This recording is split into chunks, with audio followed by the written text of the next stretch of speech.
الحمد لله الذي أنزل على عبده الكتاب ولم يجعل له عوجا تبارك الذي جعل في السماء بروجا وجعل فيها سراجا وقمرا منيرا وأشهد أن لا إله إلا الله وحده لا شريك له وأشهد أن سيدنا ومولانا محمدا عبده ورسوله أما بعد فأعوذ بالله من الشيطان الرجيم بسم الله الرحمن الرحيم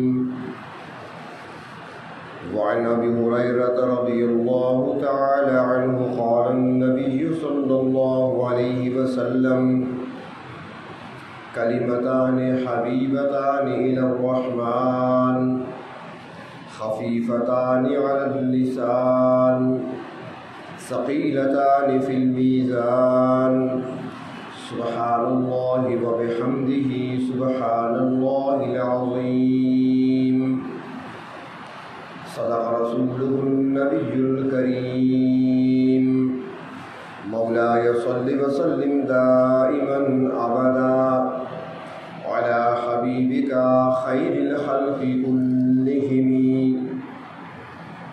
قابل احترام بزرگوں اور عزیز دوستوں، آج شوال المکرم کی دوسری تاریخ ہے اور عید الفطر کا دوسرا دن. عید کے موقع پر رشتہ دار، تعلق دار، قرابت دار، دوست احباب ایک دوسرے سے ملنے جاتے ہیں، ملاقات کے لیے جایا کرتے ہیں اور ایک دوسرے کو ہدیہ بھی دیا کرتے ہیں، تحفہ بھی دیا کرتے ہیں. میرا بھی چونکہ آپ کے ساتھ ایک تعلق ہے، ایک نسبت ہے اور آج سے نہیں سال سال سے ہے، تو اسی نسبت سے آج کے خطبہ جمعہ میں میں تمام حاضرین کو عید الفطر کا تحفہ دینا چاہتا ہوں. اور وہ تحفہ کیا ہے؟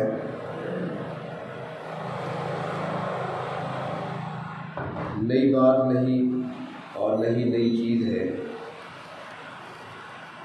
لیکن چونکہ ہم توجہ نہیں کرتے، غفلت سے ہی پڑھ لیا کرتے ہیں، سن لیا کرتے ہیں، اس لیے ہمیں پورا فائدہ نہیں ہوتا. آج کا جو تحفہ ہے وہ ایک دو جملے ہیں مختصر سے: سبحان اللہ و بحمدہ سبحان اللہ العظیم. حضرت ابو ہریرہ رضی اللہ عنہ فرماتے ہیں کہ نبی کریم صلی اللہ علیہ وسلم نے ارشاد فرمایا کہ دو کلمے ایسے ہیں، دو جملے ایسے ہیں، کلمتان، دو جملے، حبیبتان الی الرحمن، جو اس ذات رحمان کو بہت ہی پیارے ہیں، اللہ کو بہت پیارے ہیں. خفیفتان علی اللسان، زبان پر بہت ہلکے ہیں، کوئی وزن نہیں ہے، نہ وقت لگتا ہے، نہ ٹائم لگتا ہے، نہ زبان بوجھل ہوتی ہے، آسانی سے ادا کر دو. لیکن فرمایا کہ جس طرح وہ زبان پر ہلکے ہیں، ثقیلتان فی المیزان، روز قیامت جب اعمال کو تولا جائے گا، وزن کیا جائے گا تو وزن میں بہت زیادہ ہے،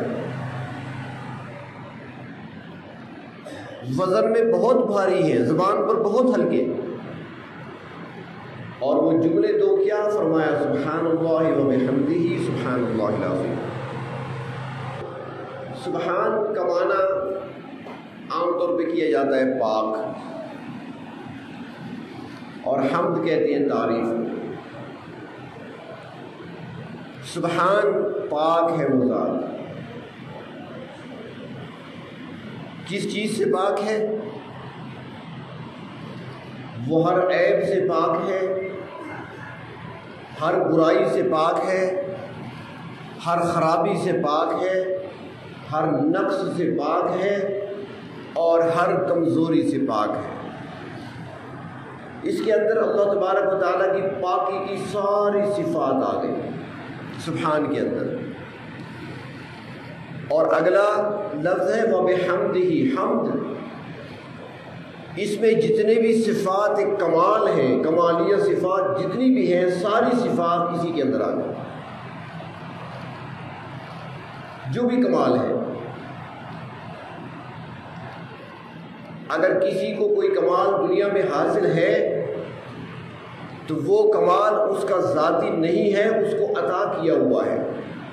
اگر کسی بھی کمال والے کی ہم تعریف کرتے ہیں تو در حقیقت یہ تعریف اس کمال والے کی نہیں، کمال عطا کرنے والے کی ہے۔ اس لیے وَبِحَمْدِهِ، حمد اسی کو کہتے ہیں۔ سارے صفات کمالیہ کا مالک پروردگار عالم، اور پاک، ایسی پاک ذات کہ یحیی و یمیت، وہ زندگی بھی دیتے ہیں اور موت بھی دیتے ہیں۔ زندگی بھی اللہ کے اختیار میں، موت بھی اللہ کے اختیار میں، لیکن حی لا یموت، وہ خود زندہ ہے، اس پر موت نہیں آئے گی۔ زندگی دیتے ہیں، موت دیتے ہیں، لیکن خود اس پر موت نہیں آئے گی، وہ باقی ہے، باقی سب کچھ فانی ہے، وہ ذات باقی ہے۔ ایسی ذات کہ یطعم، وہ کھلانے والی ذات ہے، وہ سب کو روزی دے رہا ہے، سب کو کھلایا جا رہا ہے، سب کو کھلانے والی ذات ہے۔ ولا یطعم، خود کھانے سے پاک ہے۔ کھلاتے تو ہیں لیکن کھلائے نہیں جاتے، کھانے سے پاک ہے۔ آرام کے لیے بندوں کے لیے رات بنائی، وجعلنا نومکم سباتا، تمہارے لیے رات کو بنایا تاکہ تم آرام کرو، سکون حاصل کرو۔ دن میں اپنے آپ کو تھکایا ہے تو اب آرام کر لو، کچھ اگلے دن کے لیے اپنے آپ کو تیار کر لو، فریش کر لو۔ لیکن خود وہ ذات لا تأخذہ سنۃ ولا نوم، نہ اسے اونگ آتی ہے نہ اسے نیند آتی ہے، وہ ان چیزوں سے خود پاک ہے۔ تو سبحان کے اندر یہ ساری پاکیاں آ جاتی ہیں، ہر عیب سے، ہر نقص سے، ہر کمزوری سے، ہر برائی سے وہ ذات پاک ہے۔ اور وہ ایسی ذات ہے جس کی نہ ابتدا ہے اور نہ انتہا ہے۔ ہماری ابتدا بھی ہے، پیدا ہوئے ہم، انتہا بھی ہے، موت ہے، اور ایک ایسی چیز ہے کہ آج تک دنیا میں کوئی باقی نہیں رہا۔ سب سے پہلے انسان آدم علیہ السلام ہے، مسجود ملائکہ ہے، جنت میں قیام کرنے والے ہیں، جنت سے زمین پر آئے، اور خلافت عرضی کا تاج سب سے پہلے ان کے سر پہ رکھا گیا، پوری انسانیت کے باپ ہیں، لیکن آج کہاں ہیں؟ انبیاء علیہ السلام دنیا سے چلے گئے، یہاں تک کہ جو اللہ کے محبوب تھے، جو خاتم النبیین تھے، آج ان کی بھی قبر نظر آتی ہے۔ تو سارے فانی ہیں، اللہ کی ذات باقی ہے، جس کی نہ ابتدا ہے اور نہ اس کی انتہا ہے، کیونکہ اس پر فنا ہے ہی نہیں۔ ابتدا و انتہا اس کی ہوا کرتی ہے جس پر فنا ہو، اللہ کی ذات تو باقی ہے۔ وَيَبْقَى وَجْهُ رَبِّكَ ذُو الْجَلَالِ وَالْإِكْرَامِ، كُلُّ مَنْ عَلَيْهَا فَانٍ، سارے فانی ہیں۔ ایک مرتبہ ایک غیر مسلم نے کسی مسلمان عالم سے سوال کیا، اللہ تبارک و تعالیٰ اہل علم کو ہمیشہ باقی رکھے، بہت بڑی نعمت ہے، قدردانی کیا کریں علماء کی۔ انہوں نے دین کا ہمیشہ دفاع کیا ہے، ہر باطل کے باطل سوال کا جواب دیا ہے، ہر اٹھنے والے فتنے کا مقابلہ کیا ہے، ہر سر اٹھانے والے فتنے کا مقابلہ کیا ہے۔ اللہ نے ان سے دین کی خدمت اور دین کے دفاع کا کام لیا ہے۔ تو اس نے سوال کیا کہ آپ کہتے ہیں کہ اللہ تبارک و تعالیٰ کی ذات کی ابتدا بھی نہیں ہے اور انتہا بھی نہیں ہے، اس کی مثال پیش کر سکتے ہو؟ اس کی مثال دنیا میں کوئی پیش کر سکتے ہو؟ کیا ایسے ہو سکتا ہے؟ فرمایا ہاں، گنتی آتی ہے تمہیں؟ اس نے کہا آتی ہے۔ گنو، کہاں سے؟ شروع سے؟ اسے 1 سے گنا 10 تک۔ کہا ٹھہر جاؤ، اب پیچھے کی طرف آؤ۔ اب پیچھے کی طرف آیا، 10 9 8 7 6 5 4 3 2 1، رک گیا۔ چلو نا، اس نے بس ختم۔ کیوں ختم؟ اس نے کہا اس سے پہلے تو کچھ نہیں ہے۔ فرمایا 1 سے پہلے کچھ نہیں؟ اس نے کہا نہیں۔ فرمایا یہی مثال ہے، اللہ سے پہلے کچھ نہیں، وہ ذات تھی، اس سے پہلے کچھ نہیں تھا۔ پھر اس نے دوسرا سوال کیا کہ تم مسلمان کہتے ہو اور تمہارا قرآن کہتا ہے کہ جنت کی جو نعمتیں ملیں گی اہل ایمان کو جنت میں، وہ استعمال تو مسلسل کی جائیں گی۔ کھانے کی نعمتیں صبح شام کھایا جا رہا ہے وہاں پر، اور کام بھی کوئی نہیں ہے سوائے کھانے کے۔ وہ کھاتے رہو پیتے رہو، نہ وہاں پر نماز ہے، نہ وہاں پہ روزہ ہے، نہ وہاں کاروبار ہے، نہ دکان ہے، نہ ملازمت، نہ ڈیوٹی، کچھ بھی نہیں۔ وہ کھاؤ پیو تو استعمال ہوں گی وہ نعمتیں جنت میں، لیکن ساتھ یہ بھی آتا ہے کہ وہ ختم نہیں ہوں گی، کمی نہیں آئے گی۔ تو یہ کیسے ہو سکتا ہے؟ اس نے کہا ہو سکتا ہے۔ اس نے کہا اس کی مثال پیش کرو کہ چیز استعمال بھی ہو اور اس میں کمی نہ آئے، چیز استعمال بھی ہو اور ختم نہ ہو۔ جنت کی نعمتیں ختم نہیں ہوں گی، کوئی انتہا نہیں ہے اس کی۔ اس نے کہا مثال تو دنیا میں سے۔ فرمایا مثال ہے، ایک چراغ جل رہا ہے۔ اس زمانے میں چراغ تھے، آج کل تو ہے نہیں، آج کل تو بلب ہے، ٹیوب لائٹس ہیں، کمکمے ہیں۔ تو چراغ فرمایا جل رہا ہے، اب اس ایک چراغ سے کئی چراغ جلاتے چلے جاؤ، جلاتے چلے جاؤ، لاکھوں کی تعداد میں چراغ اس چراغ سے روشن کر لو، اس پہلے چراغ کی روشنی میں کوئی کمی آئے گی؟ وہ ختم ہوگی؟ آج کل یہ سمجھے کہ گیس کا چولہا ہے، جل رہا ہے، اس کے ذریعے سے آگ لے لے کر چولہے روشن کرتے جائیں، وہ سارے جلتے چلے جائیں گے، پہلے چولہے میں کمی نہیں آئے گی، وہ کم نہیں ہوگی۔ اس طرح آگ ہے۔ اور دوسرا فرمایا کہ دیکھیں اللہ نے جن کو علم دیا ہے وہ علم کو خرچ کرتے چلے جاتے ہیں، خرچ کرتے چلے جاتے ہیں۔ کبھی کسی کے علم میں کمی آئی ہے؟ بڑھا تو ہے، اضافہ ہوا ہے، تجربات میں اور اضافہ ہوتا ہے، علم بڑھتا ہے استعمال کرنے سے، اس میں کمی کبھی نہیں آئی۔ جب دنیا کی یہ چیزیں ختم نہیں ہوتی اور ان میں کمی نہیں آتی تو اللہ کی وہ نعمتیں جو جنت میں رکھی ہیں اس میں کمی کیسے آئے گی؟ وہ استعمال سے کیسے ختم ہوگی؟ اس نے تیسرا سوال کر دیا۔ اس نے کہا میرا ایک اور سوال ہے۔ بتاؤ بھی کیا سوال؟ اس نے کہا یہ بتاؤ کہ تم کہتے ہو کہ جنت میں انسان کھائے گا اور خوب کھائے گا، وہاں پر کام ہی کھانا ہوگا، جب اتنا کھائے گا وہاں پر پھل بھی کھائے گا، فروٹس بھی کھائے گا، نہریں چل رہی ہیں، دودھ بھی پیے گا، شہد بھی پی رہا ہے، پانی بھی پی رہا ہے، کھا رہا ہے، پی رہا ہے، خوب مزے کر رہا ہے، اور تم کہتے ہو وہاں پر بول و براز بھی نہیں ہوگا، پیشاب پاخانہ بھی نہیں ہوگا۔ یہ کیسے ہو سکتا ہے کہ انسان کھائے پیے بھی صرف پیشاب نہ آئے؟ اس نے کہا بالکل ایسا ہے، اللہ نے نظام جنت کا ایسا رکھا ہے وہاں پر پیشاب پاخانہ نہیں ہوگا۔ اس نے کہا دنیا میں سے کوئی مثال پیش کرو۔ کچھ لوگ ہوتے ہیں نا ہر چیز کو عقل پہ، عقل کی طرف سے دیکھنا، عقل کے ترازو پر پرکھنا۔ تو اس نے کہا دنیا سے کوئی مثال ایسی پیش کرو کہ انسان کھائے پیے بھی پیشاب پاخانہ نہ آئے۔ انہوں نے کہا تم نے دیکھا نہیں کہ ماں کے پیٹ میں بچہ ہوتا ہے، وہ زندہ ہوتا ہے اور اس کو خوراک ملتی رہتی ہے، اور اسی خوراک سے وہ بنتا ہے، بڑھتا ہے، ماں کے پیٹ میں اس کا وجود بن رہا ہے، ہڈیاں بن رہی ہیں، گوشت چڑھ رہا ہے، اوپر چمڑا چڑھ رہا ہے، وزن بڑھ رہا ہے اس کا، اور وزن بھی بڑھ رہا ہے، گوشت بھی بن رہا ہے، اندر غذا بھی اس کو دی جا رہی ہے، کھلایا بھی جا رہا ہے، پلایا بھی جا رہا ہے، لیکن پیشاب پخانا اس کو نہیں آتا۔ اگر پیشاب پخانا ماں کے پیٹ میں بچہ کرنے لگ جائے تو ماں تو زندہ نہیں رہ سکے گی نا، یقیناً موت واقع ہو جائے گی، اندر ہی لیٹرین بن جائے گی اس کی، لیکن بچے کو اندر پخانا نہیں آتا۔ فرمایا جب ماں کے پیٹ میں بچے کو پخانا نہیں آتا، یہ مثال اس بات کی ہے کہ جنت میں انسان کھائے گا پیے گا، پخانا پیشاب نہیں آئے گا۔ اور ماں کے پیٹ میں اللہ نے بچے کو اس انداز سے رکھا ہے کہ جو چہرہ ہے نا وہ پیٹھ کی طرف ہوتا ہے، ماں کے پیٹ میں بچے کا چہرہ پیٹھ کی طرف، سر باہر کی طرف، سامنے کی طرف، اور 2 تکیے لگا دیے دائیں بائیں، دائیں طرف جگر ہے، بائیں طرف تلی ہے، کبھی وہ اس طرف سائڈ پہ سوتا ہے، کبھی اس طرف سائڈ پہ سوتا ہے، دو تکیے بھی اندر رکھتے، چہرہ پیچھے کی طرف رکھا، آگے نہیں رکھا۔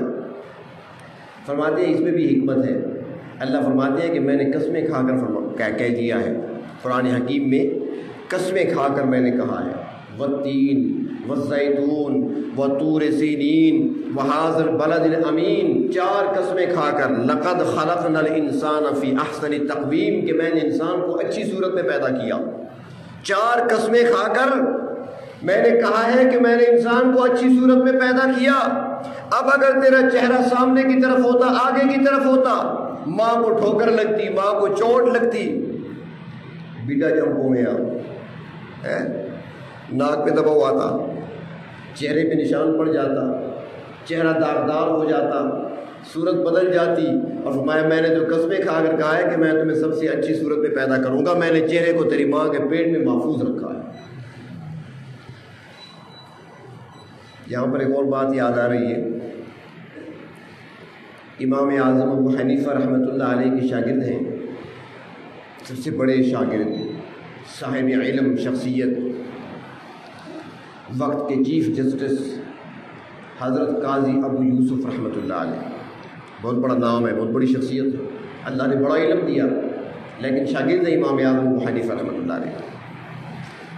جب قاضی ابو یوسف رحمۃ اللہ علیہ نے پڑھانا شروع کیا، مدرسہ کھولا، یوں سمجھے پڑھانا شروع کیا، تو امام اعظم ابو حنیفہ رحمۃ اللہ علیہ کو پتہ چل گیا کہ قاضی ابو یوسف نے مدرسے کا آغاز کر دیا ہے، پڑھانا شروع کر دیا، استاد تھے نا، تو ان کو خیال آیا کہ کم از کم میرا شاگرد ہے اور میرا لائق شاگرد ہے، بڑا چہیتا شاگرد ہے، مجھے بتایا تو ہوتا، مجھے بتائے بغیر، مشورہ کیے بغیر ہی کام شروع کر دیا، کام تو اچھا ہے، دین کا کام کر رہا ہے، دین کی خدمت ہو رہی ہے، لیکن استاد ہونے کی حیثیت سے دل دکھتا ہے تھوڑا سا، تو میں ٹھیک ہے اب دیکھتی ہیں نا، اسے چیک کرتے ہیں ذرا، اب پھر علماء کی آزمائش کیسی ہوتی ہے، امتحان کیسے ہوتا ہے۔ ایک اور شاگرد کو تیار کیا، کچھ سوال بتائے، 4 سوال لکھ کر دیے کہ چلے جاؤ قاضی ابو یوسف کے پاس اور جا کر باری باری یہ سوال کرو، اور ان کے جواب یہ ہیں، تمہیں جواب بھی آنے چاہیے، اور ان سے جا کر ایک ایک سوال پوچھو، پتہ چلے وہ جواب کیا دیتے ہیں۔ اب وہ سوال کرنے والا امام اعظم ابو حنیفہ رحمۃ اللہ علیہ کا شاگرد ہے، قاضی ابو یوسف رحمۃ اللہ علیہ کے علم میں نہیں ہے، وہ نہیں جانتے کہ کون ہے، شکل و صورت بتا رہی ہے کہ جو بھی ہے صاحب علم ہے یا طالب علم ہے۔ تو قاضی ابو یوسف کے پاس پہنچ گیا، ملا، ملنے کے بعد بڑے بادب طریقے سے بیٹھا اور کہنے لگا کہ حضرت میں نے 2-4 سوال کرنے ہیں، اگر اجازت ہو تو کر سکتا ہوں، پوچھ سکتا ہوں؟ فرمایا بالکل پوچھے۔ اس نے کہا حضرت میرا پہلا سوال یہ ہے کہ کھانا پک رہا ہے، کھانا پک رہا ہے، دیگ پک رہی ہے، گوشت اس میں ہے جو پکایا جا رہا ہے، اس دوران اوپر سے ایک پرندہ اڑتا ہوا گزرا اور گزرتے ہوئے وہ پرندہ گر گیا اس دیگ میں اور وہیں پر مر گیا، مردار ہو گیا۔ ذبح تو نہیں ہوا نا، ذبح ہو جاتا تو حلال ہے، ذبح کیے بغیر چلا جائے تو وہ حرام ہے، مردار ہے، چاہے وہ کبوتر ہو، چاہے چڑیا ہو، چاہے مرغی ہو، حلال چیز بھی حرام ہو جاتی ہے۔ تو وہ اس دیگ میں گر گیا، وہیں پر مر گیا، مردار ہو گیا۔ اب وہ دیگ کا سالن اور گوشت کھانا کیسا ہے، جائز ہے یا ناجائز ہے؟ قاضی ابو یوسف نے فرمایا کہ ناجائز ہے، گرا وہ سارا۔ اس نے کہا نہیں جی آپ نے غلط کہا۔ فرمایا ٹھیک ہے پرندے کو نکالو، کھاؤ اسے۔ کہا نہیں تم نے غلط کہا۔ قاضی ابو یوسف پریشان ہو گئے، 2 ہی تو صورتیں ہوتی ہیں نا سوال کے جواب کی، یا ہاں میں یا نہ میں۔ میں نے کہا پھینک دو تو اس نے کہا غلط ہے، میں نے کہا کھاؤ تو اس نے کہا غلط ہے۔ اس نے کہا آپ بتائیں پھر کیا کریں؟ وہ کہنے لگا حضرت اس کی صورت یہ بنتی ہے کہ اگر وہ پرندہ اس میں گر گیا، مردار ہو گیا، اگر سالن تیار تھا، پک چکا تھا، بن چکا تھا، اس کے بعد پرندہ گر کر مرا ہے، تو اس سالن کو پھینک دو، گوشت نکال کر گوشت کو 3 بار دھو کر استعمال کر سکتے ہو۔ گوشت کو 3 بار دھو کر، مسئلہ ہے ہمارے یہاں بھی دیکھیے بہت پکتی ہیں، آپ کے یہاں بھی ایسے ہو سکتا ہے، کبوتر گر سکتا ہے، چڑیا گر سکتی ہے۔ اگر پک چکا ہے، چونکہ گوشت نے جو رس لینا تھا وہ لے چکا ہے، تو اب اس گوشت کو دھو کر استعمال کیا جا سکتا ہے، مزے کرو، بوٹیاں کھاؤ اور سالن کو پھینک دو۔ اور اگر ابھی تک گوشت پکا نہیں تھا، سالن تیار نہیں ہوا تھا، کچا تھا، ابل رہا تھا، گوشت پک رہا تھا اور پرندہ گر کر مر گیا، اس میں مردار ہو گیا، تو اب وہ سالن بھی نہیں کھایا جا سکتا اور گوشت بھی نہیں کھایا جا سکتا۔ قاضی ابو یوسف حیران ہو گئے کہ جواب تو واقعی ٹھیک ہے اس کو۔ تو اس نے کہا حضرت دوسرا سوال ہے۔ اس نے کہا جی بتائیں۔ اس نے کہا جی دوسرا سوال یہ ہے کہ ایک شخص نے کپڑے دیے دھونے کے لیے دھوبی کو، دھوبی سے کہا میرے کو سوٹ دھونا ہے، کپڑے دھونے ہیں۔ اس نے کہا ٹھیک ہے رکھ دو۔ ہفتے کے بعد، 10 دن کے بعد، 8 دن کے بعد وہ کپڑے لینے کے لیے دھوبی کے پاس گیا کہ میرے وہ کپڑے، میرا سوٹ۔ اس نے کہا کون سا سوٹ؟ اس نے کہا جی میں آپ کو دھونے کے لیے دے گیا تھا۔ اس نے کہا آپ نے مجھے کوئی نہیں دیا۔ اس کے دل میں کھوٹ آ گئی، اس نے سوٹ رکھ لیا اپنے پاس دھوبی نے۔ اس نے کہا یار میں نے دیا تھا آپ کو دھونے کے لیے۔ اس نے کہا آپ نے نہیں دیا۔ اس نے انکار کر دیا۔ اب وہ کہہ رہا ہے میرا سوٹ ہے، میرے کپڑے ہیں۔ اس نے کہا کوئی ہے نہیں میرے پاس، آپ نے دیے نہیں۔ شخص واپس چلا گیا۔ 1 دن بعد، 2 دن بعد، ہفتے بعد اس دھوبی کے دل میں خوف خدا آیا، اللہ کا ڈر آ گیا کہ سوٹ تو میں نے رکھ لیا ہے، کپڑے تو میں نے رکھ لیے ہیں، اللہ کو میں نے جواب دینا ہے، کیا کروں گا مرنے کے بعد؟ تو اس نے پیغام بھجوایا کہ جی آپ نے جو سوٹ دیا تھا نا دھونے کے لیے مل گیا، آئیں اور لے جائیں۔ چنانچہ وہ سوٹ لینے آ گیا۔ اب وہ سوال کرتا ہے قاضی ابو یوسف رحمۃ اللہ علیہ سے کہ حضرت یہ بتائیں کہ اب وہ سوٹ کی دھلائی کے جو پیسے ہیں وہ دھوبی لے سکتا ہے یا نہیں لے سکتا؟ اب اس کی وہ مزدوری جو دھونے کی ہے وہ رقم لے سکتا ہے یا نہیں لے سکتا؟ قاضی ابو یوسف نے فرمایا کہ سوٹ چونکہ وہ دھو چکا ہے، دھلا ہوا دے رہا ہے، اس لیے وہ لے سکتا ہے۔ سوال کرنے والے نے کہا کہ نہیں، غلط ہے۔ اس نے کہا نہیں لے سکتا۔ اس نے کہا یہ بھی غلط ہے۔ قاضی ابو یوسف کو پسینہ آ گیا، یہ کیسے سوال کرنے والا ہے، میرا ہر سوال غلط، جواب دونوں طرف سے غلط۔ وہ کہنے لگا پھر آپ بتائیں۔ اس نے کہا جی بات یہ ہے کہ اگر اس نے کپڑے دھوئے تھے، جب اس کا ارادہ بدلا نا، نیت بدلی تھی کہ اس کو میں رکھ لوں، اس پر قبضہ کر لوں، اگر اس سے پہلے اس نے دھوئے تھے تو پھر تو وہ پیسے لے سکتا ہے، اگر قبضہ کرنے کے بعد اس نے دھوئے ہیں تو پھر وہ نہیں لے سکتا، اس لیے کہ پھر تو اس نے اپنے لیے دھوئے تھے، اس کے لیے دھوئے نہیں ہیں۔ جو قبضے کی نیت ہو گئی تھی پھر تو اپنے لیے دھو رہا ہے، پھر پیسے نہیں لے سکتا۔ اگر دھوئے تھے اس کے لیے قبضے سے پہلے، نیت بدلنے سے پہلے، تو پھر قیمت لے سکتا ہے۔ یہ جواب ہے۔ قاضی ابو یوسف نے فرمایا کہ ہاں یہ تمہاری بات ٹھیک ہے، یہ جواب بھی ٹھیک ہے۔ اس نے کہا ایک اور سوال پوچھ سکتا ہوں؟ اس نے کہا جی پوچھیں، اور کیا پوچھنا ہے؟ اس نے کہا ایک سوال یہ ہے کہ ایک عورت ہے اہل کتاب میں سے، اس کا نکاح ہوا کسی مسلمان کے ساتھ۔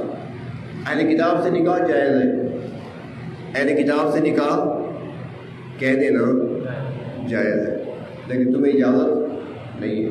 پہلے مسلمان تو پورے کر لو، مسلمان بچے جو کرو بیٹھی ہیں پہلے یہ پوری کر لیں، جب یہ کوئی نہیں ملے گی تو اس کے بعد پھر اہل کتاب سے نکاح ہو سکتا ہے۔ اہل کتاب اگر وہ مشرکہ نہیں ہے تو اہل کتاب سے نکاح جائز ہے۔ ایک مسلمان کا نکاح ہوا اہل کتاب سے، وہ عیسائی تھی یا یہودی، عیسائی بھی اہل کتاب ہے، یہودی بھی اہل کتاب ہے، نکاح ہوا۔ نکاح ہونے کے بعد وہ عورت حاملہ ہوئی، حاملہ ہونے کے بعد فوت ہو گئی، موت واقع ہو گئی، بچہ پیٹ میں ہے۔ اب اس نے سوال کیا کہ وہ عورت حاملہ تھی اور تھی اہل کتاب میں سے، خاوند اس کا مسلمان تھا، وہ عورت فوت ہو گئی، پیٹ میں بچہ ہے، اب اس کو کس قبرستان میں دفن کیا جائے اور کس طریقے سے دفن کیا جائے، طریقہ کیا ہو قبر میں لٹانے کا؟ قاضی ابو یوسف نے فرمایا کہ بھائی وہ غیر مسلم ہے، اہل کتاب ہے، مسلمان تو نہیں ہے، تو اس کو کسی بھی قبرستان میں دفن کر دو، کہیں پر بھی زمین میں اس کو دبا دو، بس ہو گیا۔ مسلمان تو نہیں ہے کہ اس کا جنازہ پڑھا جائے گا، یا اس کا جو ہے آپ مسلمانوں والے قبرستان میں اس کو اسپیشل دفن کریں گے، جہاں بھی ہو دفن کر دیں اسے۔ انہوں نے کہا اچھا یہ بتاؤ کہ کیسے دفن کریں؟ بس جیسے بھی ہو اس قبر میں رکھو، مٹی ڈال دو، بند کر دو۔ اس نے کہا غلط ہے۔ اس نے کہا چلو پھر جنازہ پڑھو اور مسلمانوں کے ساتھ دفن کر دو جس طرح مسلمانوں کو دفن کرتے ہو۔ اس نے کہا یہ بھی غلط ہے۔ یار آپ بتائیں پھر کیا کریں؟ سوال کرنے والے نے کہا اب یہ سوال کرنے والا خود تو نہیں بول رہا نا، پیچھے سے بلوایا جا رہا ہے، کس نے بھیجا تھا، سوال کس نے لکھ کر دیے تھے؟ وہ تو امام اعظم ہے۔ قاضی ابو یوسف پسینہ پسینہ ہے کہ کیسے سوال کرنے والا آ گیا؟ وہ سوال کرنے والا کہنے لگا حضرت اس کو اگر وہ عیسائی ہے تو عیسائیوں والے قبرستان میں دفن کیا جائے گا، اگر یہودی ہے تو یہودیوں والے قبرستان میں دفن کیا جائے گا، لیکن قبر میں کیسے رکھا جائے گا؟ قبر میں مسلمان کو رکھا جاتا ہے نا کہ چہرہ قبلے کی طرف ہوتا ہے، چہرے کو قبلے کی طرف کیا جاتا ہے۔ تو وہ کہنے لگا کہ قبر میں اس طریقے سے رکھا جائے گا کہ اس کی پشت قبلے کی طرف ہوگی، اس کا چہرہ قبلے کی طرف نہیں ہوگا، اس کی پیٹھ قبلے کی طرف ہوگی۔ قاضی ابو یوسف نے فرمایا کہ وہ کس لیے؟ وہ کہنے لگا اس لیے کہ پیٹ میں بچہ ہے، بچے کا رخ پیچھے کی طرف ہے، پیٹھ کی طرف، والدہ تو غیر مسلم ہے، بچہ مسلمان ہے، اس کا رخ قبلے کی طرف کرنا ہے۔ قاضی ابو یوسف نے فرمایا کہ بالکل آپ کی بات ٹھیک ہے۔ اس نے کہا جی ایک آخری سوال اور بھی کر لوں؟ فرمایا ہاں وہ بھی کر لوں۔ اس نے کہا یہ بتائیں کہ ہم نماز شروع کرتے ہیں تو نماز شروع کی جاتی ہے فرض سے شروع کی جاتی ہے یا سنت سے شروع کی جاتی ہے؟ نماز فرض سے شروع کی جاتی ہے یا سنت سے شروع کی جاتی ہے؟ قاضی ابو یوسف نے فرمایا کہ نماز فرض سے شروع کی جاتی ہے۔ کہا غلط ہے۔ فرمایا اچھا سنت سے شروع کی جاتی ہے؟ اس نے کہا غلط ہے۔ فرض سے بھی غلط، سنت سے بھی غلط، پھر کیا جواب ہے؟ اس نے کہا جواب یہ ہے کہ ایک چیز فرض ہے ایک سنت ہے۔ پتہ ہے آپ کو؟ آپ کے علم میں ہے نماز کس سے شروع ہوتی ہے؟ ضروری مسائل ہے یہ تو آنے چاہیے۔ تکبیر تحریمہ کہنا زبان سے یہ فرض ہے، اللہ اکبر کہنا یہ فرض ہے، اسی سے ہر چیز حرام ہو جاتی ہے، کھانا پینا حرام ہو گیا، سلام کلام کرنا حرام ہو گیا، بات کرنا حرام ہو گیا، بند ہو گیا۔ جب تک سلام نہیں پھیرتے، سلام پھیریں گے تو ہر چیز جائز ہو جائے گی۔ نماز کے اندر یہ ساری چیزیں منع ہے۔ تو تکبیر تحریمہ حرام کرنے والی تکبیر وہ کون سی؟ اللہ اکبر، یہ کہنا فرض ہے، اور ہاتھوں کا اٹھانا سنت ہے، ہاتھوں کا اٹھانا سنت ہے، اور تکبیر کا کہنا یہ فرض ہے۔ وہ کہنے لگا حضرت نہ فرض سے شروع ہوتی ہے نماز، نہ سنت سے شروع ہوتی ہے، بلکہ نماز بیک وقت فرض اور سنت دونوں سے شروع ہوتی ہے۔ ہاتھ بھی اٹھائیں گے، اللہ اکبر بھی کہیں گے، دونوں سے شروع ہوگی۔ یہاں پر قاضی ابو یوسف سمجھ گئے، سر جھکا کر کہنے لگے کہ تمہارے سوال اپنے نہیں ہیں، لگتا ہے میرے استاد محترم نے بھیجا ہے۔ یہ سوال تمہارے نہیں ہیں، یہ سوال امام اعظم کے ہو سکتے ہیں، کسی عام بندے کے نہیں ہو سکتے۔ تو اب یہ کمال ہے نا جو میں عرض کر رہا تھا، اصل بات یاد ہے، بھول گئے۔ میں نے شروع میں کیا کہا تھا؟ شروع والی بات بتا دیں کہ میں سمجھوں گا کہ آپ واقعی قدردان ہیں، ورنہ میں سمجھوں گا کہ میں ایسی بے قدری میں آپ کو چیز دے رہا ہوں۔ بات یاد ہے، میں نے کہا تھا آج عید کا دن ہے اور میں اپنے ساتھیوں کو، مقتدیوں کو آج عید کا تحفہ دینا چاہتا ہوں۔ یاد ہے؟ بھول گئے؟ تحفہ دینا چاہتا تھا، اور تحفہ کیا ہے؟ سبحان اللہ و بحمدہ سبحان اللہ العظیم۔ یہی تھا نا؟ اللہ کی ذات پاک ہے، ہر عیب سے، ہر نقص سے، ہر کمزوری سے، ہر خرابی سے اور ہر کمزوری سے پاک ذات ہے۔ و بحمدہ، اور جتنے بھی کمالات ہیں سارے صفات کمالات اسی ذات کے لیے ہیں۔ اب یہ علم ہے، اللہ نے علم دیا، میں نے مثال صرف علم کی دی ہے۔ اب یہ علم جن کو ملا ہے، اب جو تعریف ہم کرتے ہیں یہ ان علماء کی تعریف نہیں ہوتی، علم دینے والے کی تعریف ہے۔ حقیقی تعریف اس ذات کی ہوتی ہے جس نے ایسی شخصیات کو پیدا کیا۔ حقیقی تعریف اس ذات کی ہوتی ہے جس نے علم کو عام کر دیا۔ حقیقی تعریف اس ذات کی ہوتی ہے جس نے یہ علم میں کمال عطا فرمایا۔ تو یہ ساری تعریفیں اللہ کے لیے ہیں۔ گویا جب ہم یہ مختصر جملے زبان سے ادا کرتے ہیں، سبحان اللہ و بحمدہ سبحان اللہ العظیم، تو اسی کے اندر وہ ساری تعریفیں بھی آ جاتی ہیں، اسی کے اندر وہ ساری باقیاں بھی آ جاتی ہیں۔ تحفہ قبول ہے نا؟ ایک تسبیح صبح ایک تسبیح شام پڑھ لیا کریں، اللہ کے محبوب نے فرمایا کلمتان حبیبتان الرحمن، یہ دو جملے ہیں بظاہر اللہ کو بہت ہی پیارے ہیں، اللہ کو بہت پسند ہیں، اور فرمایا کہ گھبراؤ نہیں، بھاری چیز نہیں بتا رہا، وزنی چیز نہیں بتا رہا، مشکل کام نہیں بتا رہا، خفیفتان علی اللسان، زبان پر بہت ہلکی ہیں، بہت آسان ہے پڑھنا، بہت آسان ہے، سیکنڈوں میں پڑھ لیں آپ، لیکن ثقیلتان فی المیزان، قیامت کے دن جب اعمال تلیں گے تب دیکھ لینا کہ عام سے جملے اور جو جن کو تم معمولی سمجھتے تھے ان کا وزن وہاں پر کتنا نکلتا ہے، وزنی بڑے ہیں، بڑا وزن ہے ان کے اندر، اللہ کو بہت پسند ہے، پڑھنے میں بہت آسان ہے۔ سبحان اللہ و بحمدہ سبحان اللہ العظیم، صبح شام کم از کم ایک تسبیح تو پڑھ لیا کریں، یہ میری طرف سے عید کا تحفہ سمجھیں جو اللہ کے محبوب صلی اللہ علیہ وسلم نے امت کو عطا فرمایا، اور اسی نسبت سے وہی سے لے کر آپ تک پہنچا دیا۔ پروردگار عالم ہمیں عمل کرنے کی توفیق عطا فرمائے اور کثرت سے اپنا ذکر کرنے کی توفیق عطا فرمائے۔